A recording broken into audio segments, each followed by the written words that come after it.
This episode is sponsored by Cyberlytica, combating fraud, account takeover, and information warfare. Get a free dark web password scan now from Cyberlytica. Use promo code HACKEDAGAIN.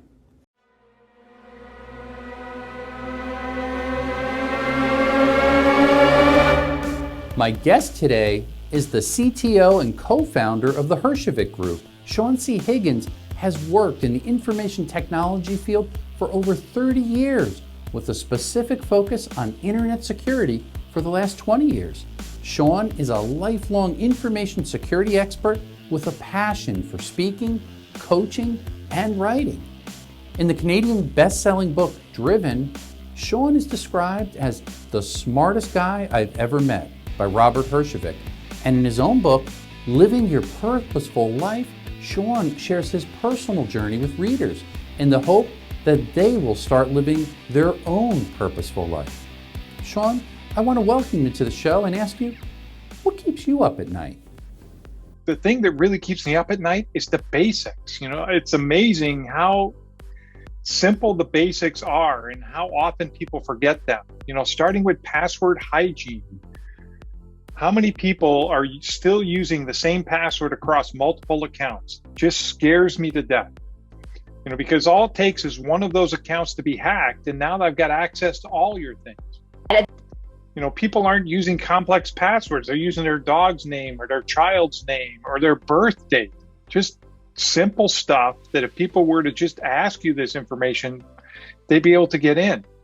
I recommend people use complex passwords and a password vault, you know, a place to store your passwords. You don't have to remember them. My daughter always laughs at me when she goes, "What's your iTunes password, Dad?" And I'm like, "I don't know. I got to look it up because it's in my password vault." You know, and my passwords are 20 characters long. I have no idea what they are.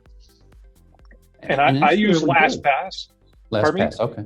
That's what I was going to ask you. I use LastPass, but there's a bunch of different tools out there. There's KeePass, there's 1Password. LastPass is just my favorite because it has a family option. So all the family has their own vault under mine and we can share passwords easily. So it's great in that respect.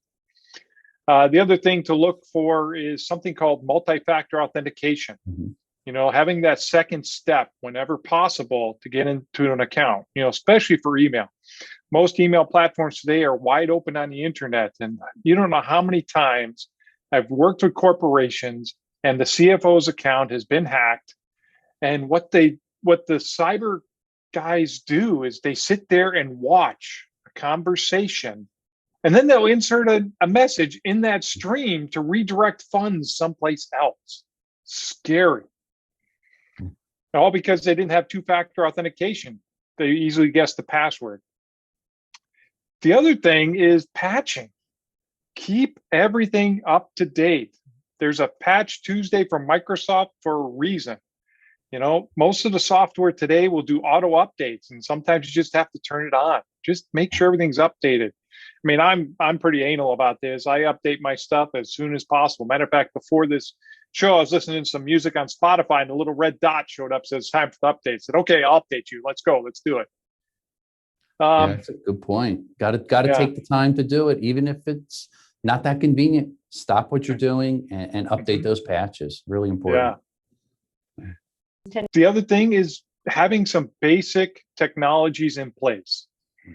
Make sure you've got a decent endpoint protection on your workstations.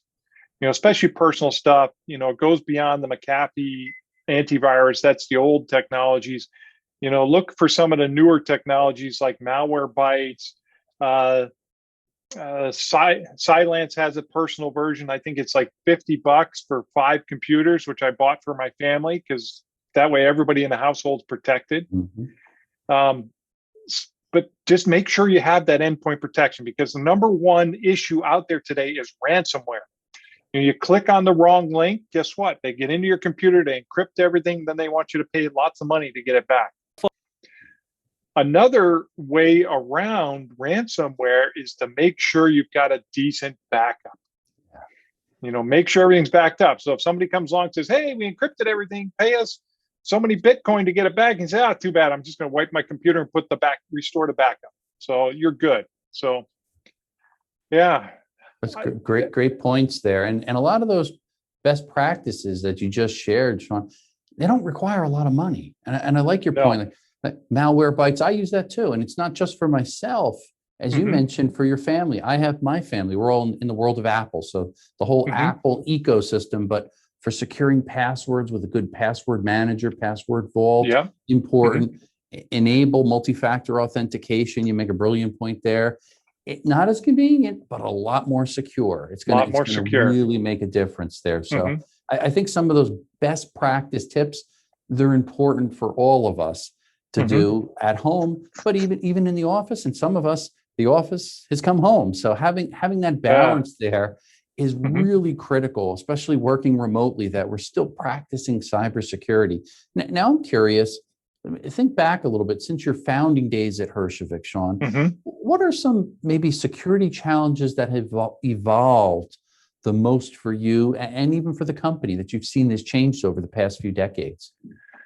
I think it's the way that we needed to protect our environments. I mean, I started basically in information security when businesses started to get on the internet. So at that point, you basically needed a firewall.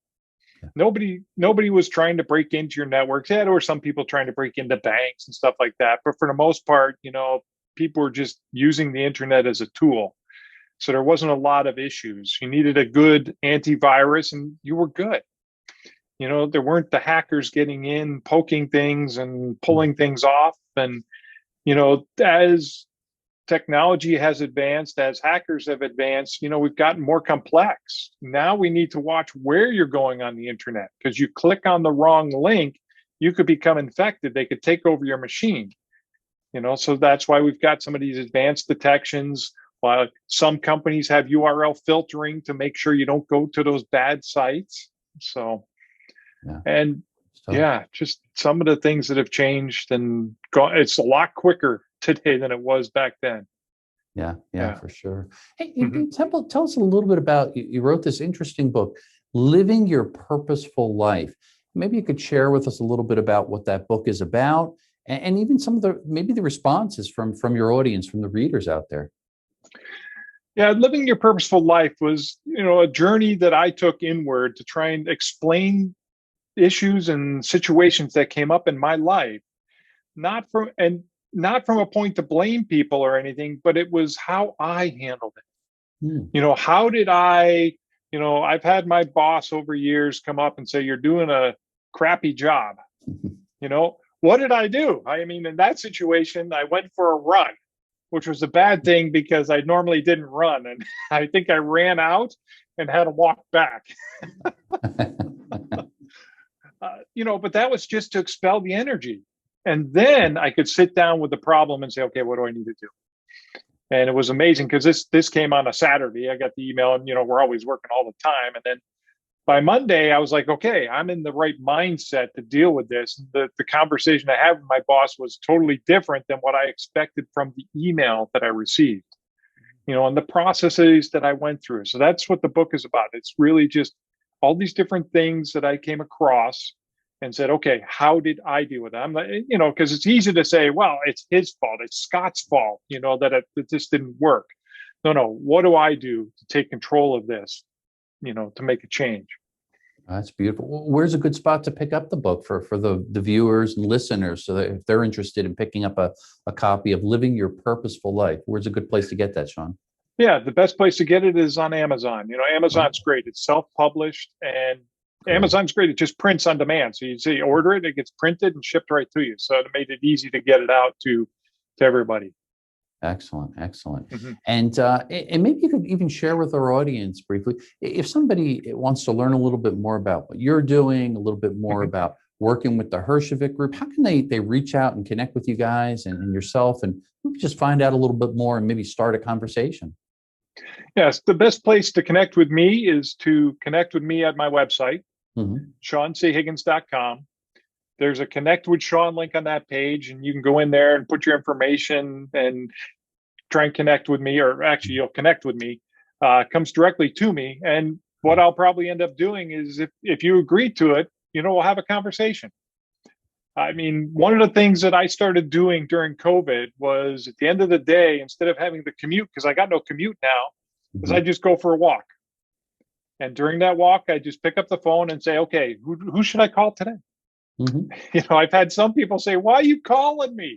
Because I dealt with vendors and partners over the years, and I usually called them when there was a problem. So I remember one of my friends, I called him up and he says, okay, what's the problem? I said, there's no Is there something problem. There's no wrong? problem. I'm calling just because it's COVID and I want to make sure you're okay and just have a conversation. So then it was like, oh, okay, let's have that conversation. So Oh, that's that's great. what I love to do. Excellent, excellent stuff. Well, great. Thanks again for all your insight and spending a few minutes with myself, Sean. And again, keep up the great work in the world of cybersecurity, all that you're doing, and as well as your company, the Hershovik Group, and hopefully keeping us all safer. Thanks, Scott. Thank you for the time.